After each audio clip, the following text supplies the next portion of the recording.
Good morning. It is that time. We are rocking training camp right now, which is rather exciting stuff. The start of football season. Gotta absolutely love that. We're getting so many awesome little bits of nuggets and stuff like that from training camp. So it's been absolute chaos. And honestly, I don't even have all the information yet. I'm trying to soak it all in. But we do have a very important person joining the other half of this podcast, as I am Sheriff. And of course, this is Tuna and the Sheriff. So we're missing one Tuna, which is just a busy guy. You know, he's out here. He's working right now. Even he's just unstoppable. So Yep. Yeah. no, sell low, sell low. So Sorry, yeah, I'll let you go. you're gonna sell What's up, low. shit? Buy high, Yeah, sell low. What are we doing? yeah. You got to confuse the market. They don't know what's gonna happen. Yeah, Sell low. keep them on their toes. What's up, dog? How you living? Dude, better than ever, man. More importantly though, dude, how are you living, man? I feel like you're probably getting exhausted, but for cool ways, dude, like for cool reasons. So yeah, how you feeling, man? I have to admit, like, like first and foremost, I this is a top tier football experience. I Yeah. didn't really know what to expect going in. Never been credentialed media. Um, First time for me, literally just hanging out with the Rams on the sideline. Uh, Yeah. every day, both days I've walked in, it's just like, oh hey, what's up, Devontae? Like, dap up. How are you doing? Oh So hey, good. how's it going, Steve? She's like, oh, what's your name? Like, oh hi, Steve. Like, how's it going? So sick. Um, Getting to talk, and I'll blast it right away. I literally 30 minutes ago just posted article. We got to talk to Jarquez Hunter, rookie running back, after practice yesterday. Super cool guy, super humble, but he's here to fuck some defenses up. It's exciting, very exciting. I mean, obviously, the excitement around Hunter is very real. I think I'm one of those people that keeps on every time the Hunter conversation comes up. I always mention Corum, which I think is reasonable. I think we have got a really solid grouping here of running backs, but obviously Hunter, uh, excitement for the right reasons. And you dropped a nugget on me last night, and I kind of just I sat with it, dude, like kind of the whole night, and it was kind of like I took it myself. I'm taking it myself, and like it's like, okay, I like this so much. I'm gonna start to implement this kind of mindset into my own stuff, dude. So what did you guys talk about? What were kind of some of the nuggets that you pulled from that conversation? Let's see. I'm not even gonna look at the notes. Well, one, the quote of the summer for me, what I asked him was, because in watching practice last 2 days, runs with a lot of tenacity. Obviously they're just it's half shells, like they're just going helmets right now, Yeah. but it's still like contact. You got guys like pushing each other, like tapping shoulders. It's still physical. For one of his first runs yesterday or 2 days ago, he's like fighting with Quentin Lake, trying to get an extra yard. Like, you're going head up with a captain and taking no shits. Every time I see him, he's not stopping until he's 30 yards down the field. He's running, he's sprinting his ass off like he's mid-season form. He's trying to prove a lot right now. And I asked him, where does that grit come from? Like, I just thought, hey, is that just SEC football playing at Auburn? And he said, I want to make people quit in the fourth quarter. He goes on to say that, like, he wants defenses to say, like, damn, like, I don't want to tackle that boy. Like, he doesn't go down. Like, I want defenses to not want to play anymore in the fourth quarter. And when you think about this running back room, Kyron already runs with a lot of tenacity. Blake Corum's going to have that mindset coming from Michigan. And now you had Hunter. Like, Yeah. fuck. That's a lot of shit for defenses to deal with, man. Like, it was sick. I'm a big fan of it, man. Yeah. That quote alone and just that mindset going into each game, I think is going to be something that carries on his entire career. That is one of those mindsets of like the guys that you look for. And I kind of go back hearing that and just, about Teron Armstead and him, being like at playing Jared verse one time and was like, I'm good, you know, and like that kind of mindset of like if Hunter can come in here and make some veteran corner be like, you know what, man, never mind. Like I think that would be obviously the next big step for like that kind of being on the offensive side too. Like that would be awesome because that's usually like a defensive mindset of like make them quit, man, make them hate this, make them hate the game. Like that's who used to say that all the time. I think it was Oh, dang, I don't even remember I any. don't, I'm sure it's been a bunch of people of I don't like, I remember was like, any. I want you to not even like football after this day. Like, like I want you to contemplate quitting because you didn't have fun today at all, you know? And so I love that mindset, man. Is there anybody else that's kind of like jumping out as far as that kind of attitude goes of like they don't care. They're coming here to play some ball and they don't care who's in their way.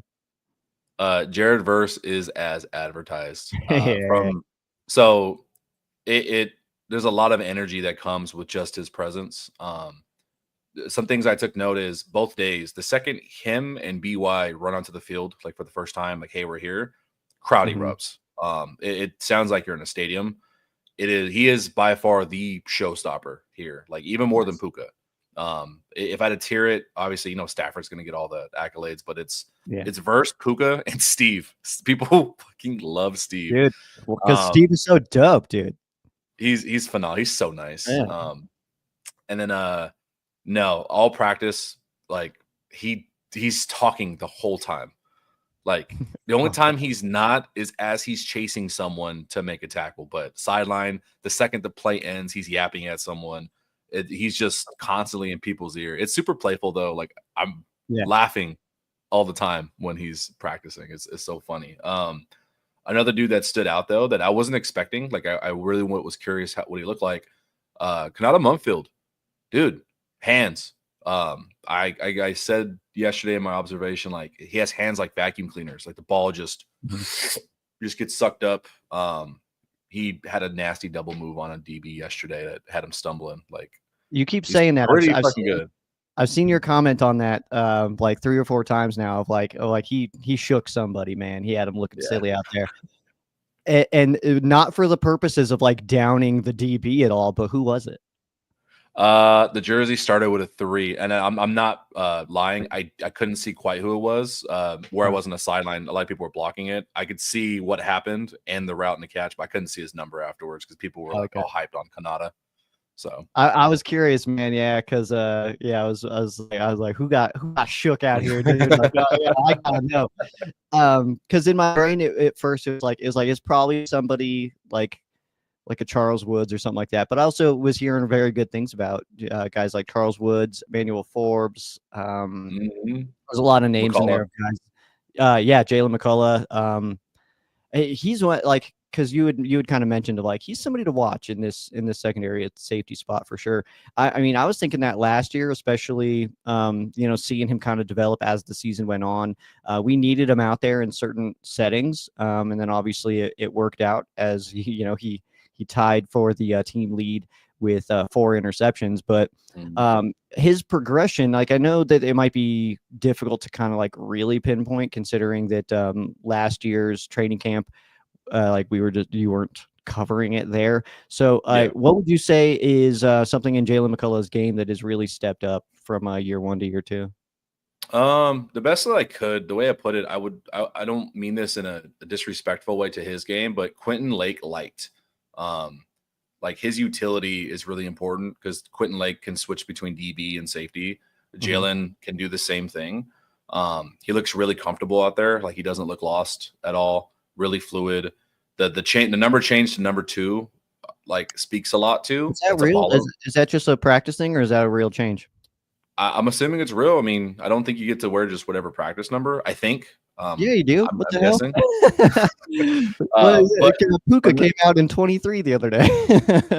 but number 2 looks great on him, and if that is a real change, I mean, you don't really. Not everyone gets to do that unless you're a guy. So he looks good. Yeah, it's I 2 on the think website. I think that speaks a lot. Like they didn't draft anyone. Remember, like a lot of fans are like, we got to get a DB, got to get a DB. Yeah. No one's talking about the development of the young guys. Like they Yeah. trust who's in house, and they're kind of showing out. They won day 1. Like they had that day 1 juice, and then they turned it on halfway through yesterday. They got almost a pick 6. I said it wrong on my video. It wasn't Witherspoon with the tip. It was DK, your boy. You DK had a diving tip. I think the Rams posted it. DK is That so turned fire. into an INT. It was a sick play. It I'm was sick. getting back to the point where it's like, first of all, sidebar. I'm also seeing Nick Hampton, number 6, by the way. Interesting. But Mhm. Yeah, I actually like I'm getting a little bit more dug in on DK because like it's like obviously missing last year and stuff like that is like but like even still it's like no, he's good. Like the Rams clearly want him here. Like that's blatantly a thing that they're trying to keep him in here. But I think that every time I see a Rams fan be like, ah, that guy sucks, I'm like you don't say that. You get I'm just like getting more dug in and just like it's like no, you guys got to start paying attention. Start watching some all 22s, man. Re up on your NFL Plus subscription. Hit some all Yeah, 22s, man. Start checking out DK in the season, like obviously not the list last year, but check him out the 23 season, man. The dude's good. He's a good football player. I don't care what anybody says, man. So it's like getting to the annoying part now where it's like, are you guys just saying he's bad like as a meme or because you keep hearing that he's bad on the internet? Because that's what it is. you got to pay attention, man, because you watch him play football, man. He's good at football. And sometimes I do think it's that simple. That's step one, right? When you're trying to evaluate a player. Be Step good. one, is he good at football? Yes or no? And then when you answer that question, yes, then you can ask, why is he good at football? And then you can dive into the other stuff. But step one is just, is he good? Yes or no? And when you're looking at DK, you ask that question, yes, he's very good at football. You know what I mean? So yeah, I'm dug even more. I But agree. I want to ask you this though, because of DK and like the secondary is obviously there's so many players there that we really like, but no one's really jumped out so far, at least from my perspective, of just like clear cut number one guy. But I heard on Between the Horns that they were talking about the top four. Who is in that top four? And I wanted to kind of get your opinion on this. They're definitely throwing Forbes in there, like DeMarco, MJD. They're throwing in Forbes as one of the top four clear cut guys. So, do you have any other opinions on who those guys would be? He's looked really good. Like they love him on this team. Walking out the field yesterday, obviously not going to say like what guys were saying, like their private conversations, but Yeah. like coaches talking to Forbes of like just the small gestures like that you don't see on camera. Mm-hmm. The way assistant coaches even on the offensive side talk to Forbes of like, hey, you're like legit, plain and simple. Like you could get away with 0 pass interferences this year. Like just keep doing what you're doing right now. Sick. Top four, are we talking like whole secondary or just cornerback? Like Corners, maybe yeah, outside top four corners. I throw Forbes in there. He's playing really well. Kobe Durant, like he had some really tough fights with Puka on day one. Nice. He had a lot of swagger. I think the Rams posted he was doing his little dancey dance. Mm-hmm. I was after a deep shot to Puka and he broke it up. Like it was a good few fights. Charles Woods impressed me. I don't know if I'd put him in top four. Witherspoon definitely, and I gotta say DK has made some plays. And this like numbers 5 and 6 are like hair margins. Like the margin of error between each guy, and for good reasons, it's very, very close amongst all of them. I forgot who was on that defense, but I think the Chiefs' second Super Bowl win, where it's just like, apart from Snead, like, yeah, it's just a bunch of like, you couldn't name who's in that secondary, but they're all good and they play really fucking well. I'm getting vibes like that. Like, we don't need a Jalen Ramsey. We don't need like the superstar to be in the secondary because we're all really fucking good and we play well in the system. That ties into like one of my other main points I'm going to make at the end of the week with you is like when like the ones come out, man, it's a unit. Yeah. Like they seem, doesn't matter like who's in at ones, but like when you know the ones are out there, like I say ones when like versus out there, they move as like they know who they are. Like they work as one, and it's like, yeah, this defense might be really fucking good this year. I mean, there's definitely reason to be excited. They ended the season really well last year. Obviously, we know the numbers from like the playoffs and stuff like that. Getting, was it 17 sacks in just 2 games, which is 4th most in NFL playoff history for a single playoff run. And we only played 2 games, which is absolutely absurd. And then also, I mean, yeah, you're absolutely right. When you're looking at those hair margins of depth, you also, I think some people forget this, and just the fact that we're in 2025 is that like there's no Madden ratings here. Like there's no, You don't have like a Yeah. like they're not looking. It's like, okay, well, these guys are really close to each other, but this guy's an 89 speed and this guy's an 86, so we're gonna put this guy here. It's like that's not real. These are human Yeah. beings who have good and bad days and great days and good days and stuff like that. And so you just kind of like there's no and we all do it too. We're just human beings out here. So like there's sometimes Yeah. when my podcast I ended, I'm like, that was not that good, or sometimes where I'm like, I nailed it today, like so it's just and even at my own day job and stuff like that, it kind of goes with that. So yeah, there's no cheat sheet that they are looking at to say like, oh well, this guy's rated, 2 ratings higher. So Not at that's all. not And real. it It's not, it's and not. it and it's a plus, like to further like hammer my point. Mhm. If you have 5 guys, let's say it's 5.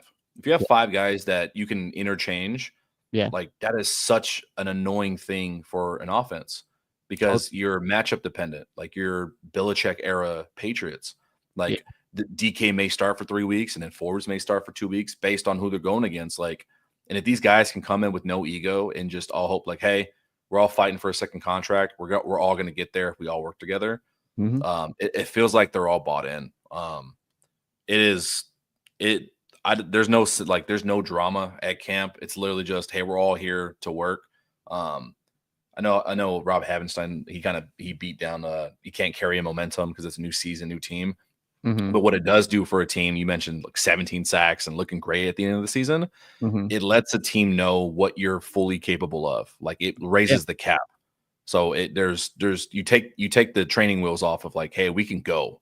And it gives guys a lot of confidence knowing that. Yeah, absolutely. And Big Rob's absolutely right. I mean, there is no true carryover. That Yeah. is over now, and this is a new team. Like there is no Cooper Cup, there is no Christian Roseboom, there is no Bobby Brown. There's players that are different now, and every season has its own energy, its own vibe. Its own personality entirely. And we see that even not just with roster turnover, but in the way that this team is run. I mean, you look back now, you can look back at like even the 2018 NFC championship, NFC champion Rams in that squad. And this is such a different team from that year. Just the entire way it's built is an entirely different team. So I think it's just interesting to kind of see it kind of grow and mold and kind of shift and stuff like that. But yeah, going into the 2025 season, obviously ending last year is a good thing because a lot of those young guys are still here today, and we can say it's like, yeah, remember last year didn't start so good, but we ended real hot. It's like, let's try to start hotter. And health is going to be a big part of that. And so hopefully, I haven't seen anything as far as any reports of like, hey, this person's banged up, they're going to be off to the side, except for the regulars that we already kind of knew about. Stafford with his back soreness, JB Long talked about that. He's like, yeah, he's in year 17. He's like, I wake up with back soreness every day. Just gonna say that. Like I'm 34, dude. I feel it, dude. I know it. Like my body's telling me I'm 34. But and then also AJ Jackson as well, and we kind of know that there is some sort of plan. But I will say also, no pup, no any of that for AJ Jackson, which I think is a really good sign. Yeah, he was out there. Saw him out there. It's very hard without pads. I'm paying no attention to offensive line, defensive line right now, because it's kind of it's hard. Like when you're just in just helmets, like the level of aggression that certain guys have is going to vary. Like, did you really win that pass rush? Did you? I'm kind of going based off like instincts. Are you always around the ball? How are your hands? Speed. You mentioned Nick Hampton. I did catch that. Like he looks great in 6. He looks really athletic. I gave him a plus play. He looked really good on this one pass rush where he was super fast. I like Nick Hampton, dude. Damn, great. He's one of my underrated guys that I really like on this defense that no one talks about, doesn't get a lot of love, but a guy that whenever I see him out on the field, he's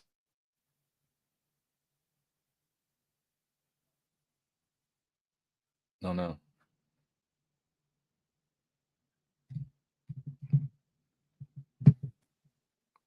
Oh, We back. Hey, Back. There we go. I think that was me. Whoops. I don't know what happened. But either way, yeah, man, I'm a big Nick Hampton guy. I think that every time he's out there, he does a great job. So yeah, I'm a fan. And he's going to have to play more than last year. Him and Brennan Jackson, like they're going to have to, because after Verse and BY, it's pretty wide open. like everyone's young in that group since Michael Hoyt left. So Yeah, absolutely. And Josiah, the Rook, how's I mean, obviously that's true. we just talked about it of just like it's hard to kind of look and kind of truly evaluate. But I think right now what we're looking at when you are just in your domes, you know, it is handwork because obviously Jared Verse isn't lighting people up on a bull rush right now, you know what I mean? So it's a lot of handwork and stuff. So mm, You're working on a lot of agility like plays, a lot of like yeah. yeah, your mobility that way. I will say I'm looking at my notes I posted. Yeah, Josiah Stewart, he had a would be sack on a no quit play. It was a longer developing play. He had a sack there. There's two other times where I gave him a plus for people who are like aren't from a football background, or some in some locker rooms or in some coaching trees, they'll give you like plus minus, like Mhm. rather than saying, "Hey, that was a good play." Like, was it a plus or was it a minus? Keep it super simple. Yeah. Three different times I gave him a plus that he showed up, and that was kind of the name of the day yesterday. Faces that you wanted to see that we're all curious about. Josiah Stewart popped a few times. Terrence Ferguson, I saw him have a few catches. Nate Landman. Day one, it was Landman and Spates. I know people were talking about Sean Dolick. I didn't see him. I just lost him in the wash. Mhm. But those guys popped. Kind of Mumfield, like I talked about. But I will say, like just talking amongst some of the other media members, when it comes to rookies, at least on the offensive side, it takes a lot of trust for like, you know, you got to earn McVay's trust. So Mhm. like guys like Hunter, Ferguson, any offensive lineman, like you got to be really good. Like look at Puka. He like Yeah. he forced their hand to play as a rookie. Yeah, absolutely. I think JB made a really good point too in the between the horns that was just kind of like off to the side of training camp. He made a really good point about the tight ends where like obviously we had a lot of confidence in that tight end group going into last year, even though Tyler Higbee wasn't there to start the season after he got Kirby'd in the playoffs the year before. But I think that we had a lot of hope and a lot of confidence in that position grouping, especially bringing in Colby Parkinson. Obviously, still had Davis Allen around. Hunter Long was still available at that time, but I think that ultimately it was an underwhelming position. And JB said it the best, which was when Higbee returned, you felt it, like you knew that was a improved position. You could just feel it right Mhm. away. So this year, obviously, a healthy Tyler Higbee, a young and healthy Terrence Ferguson now, and then Colby Parkinson coming into year two with this team, and then Davis Allen still around. Is that a group that is kind of flashed at all, or is that? Do you think that's just pure looking at the roster and we're in a better situation going into the season than last year? It's definitely better than last year, just based on the depth perspective. I think Colby Parkinson's going to be a lot better in year two. I think underrated by fans of how difficult that position is in McVay's offense.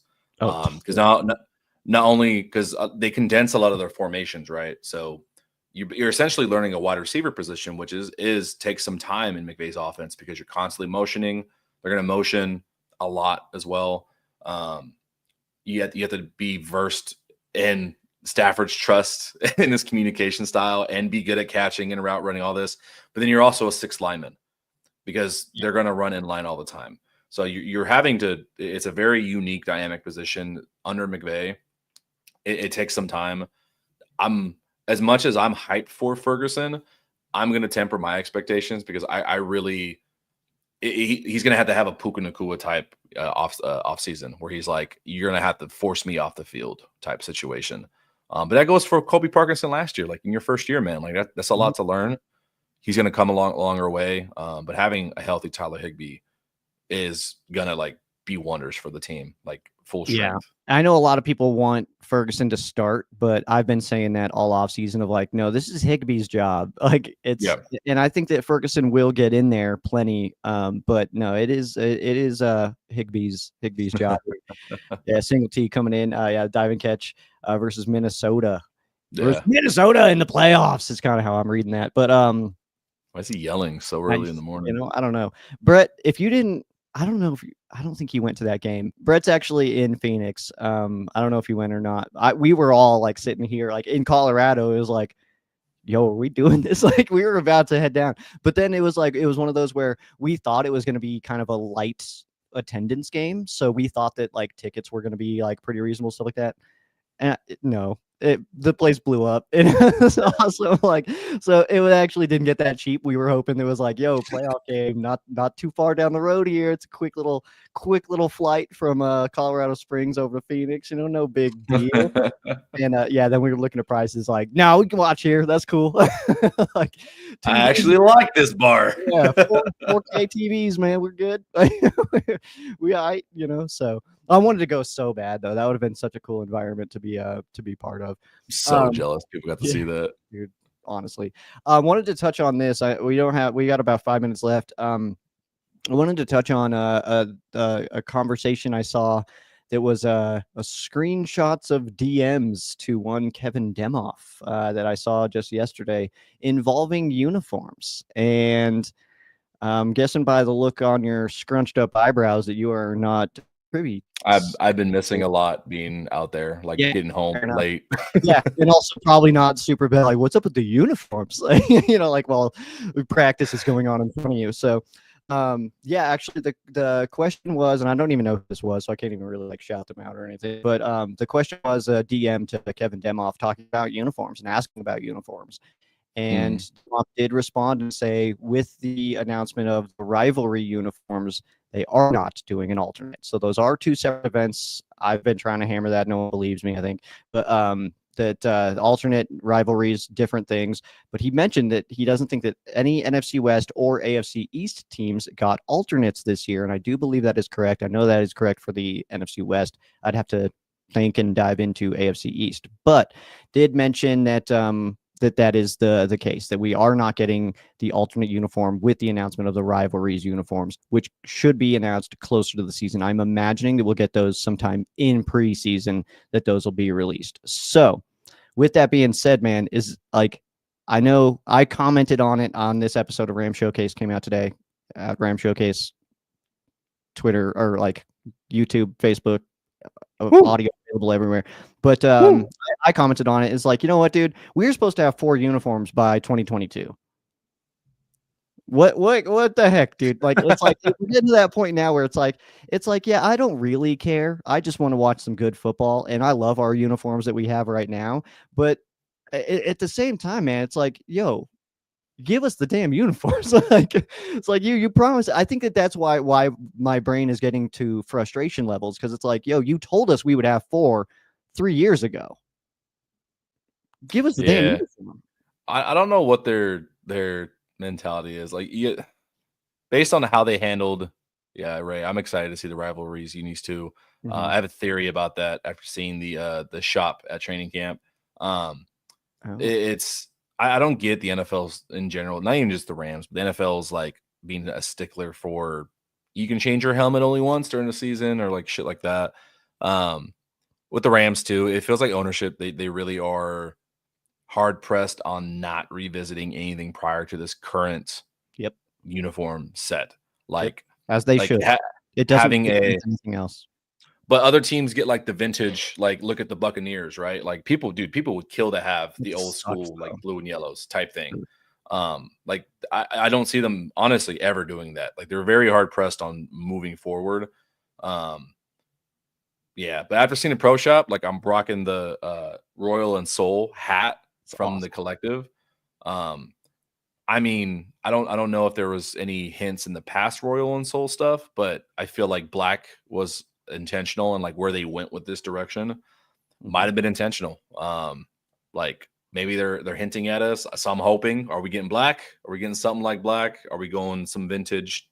I don't vintage-ish looking. We'll see. Oh man. Also, I will say this, that Puka picture that I don't have ready right now, so I can't show it.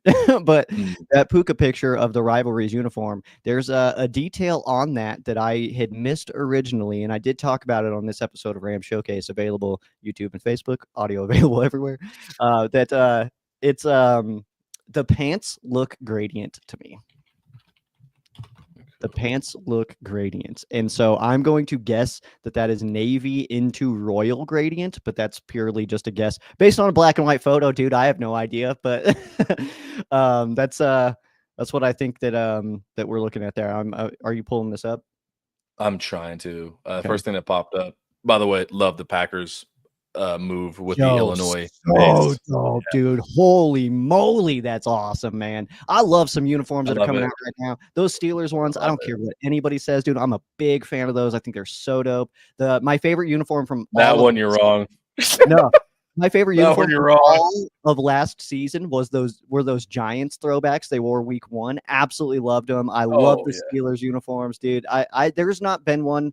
There's one that I don't like, and that's the Bucks. Get that crap out of here, man. We're gonna pretend all of a sudden that's been the worst uniform in NFL history for years, and all of a sudden we're gonna pretend like that's cool. Get out of here, dude. No, those are terrible. They looked great, but they played terrible. But The now, logos modern bad, the wise, colors are bad. No, get those uniforms out of here. Those are garbage. I got a hot take too. Bring back the cotton candy Eagles. I want them back. Give me the yellow and blues. No, disagree with that. I actually, I will say too, as far as the Packers go, the helmet is the only thing that I like. I don't like going back to the blue. What I really wanted to see from the Packers was an alternate green helmet, but whatever. I know they have a white alternate now. Look at the Packers. Like super traditional, don't like changing shit. Look at them adding some flair. I'm proud of them. Man. I gotta get out of here, man. Gotta head to work. Got another 13 to 14 hour day in front of me here, so gotta go rolling. But yo, I'm gonna hit you up about some of this gear. All right, I might need to Venmo you something so I can score some of this. Hey, and even better, I get in before fans do, so I take care of it right away. Hell yeah, man. We're at camp. We are at camp today. I'll leave you here in 30 minutes. Practice is at like 10ish or so. Everyone follow the YouTube channel, follow the Substack if you follow me on socials. Everything you want notes and shit, it's all on there. Yeah, and Instagram story as well for First and Two. That is obviously a great source too if you're just like looking to just get some quick info real quick while you're doing something. So, yo, thanks for hanging out. Go to work. Yeah, go to work. Go to work. Gotta go to work. 99 Rams. What up? That was it. What you know about that, dude? Come on now. I don't know why I'm so I like that. I'm sorry. Yeah, gotta go.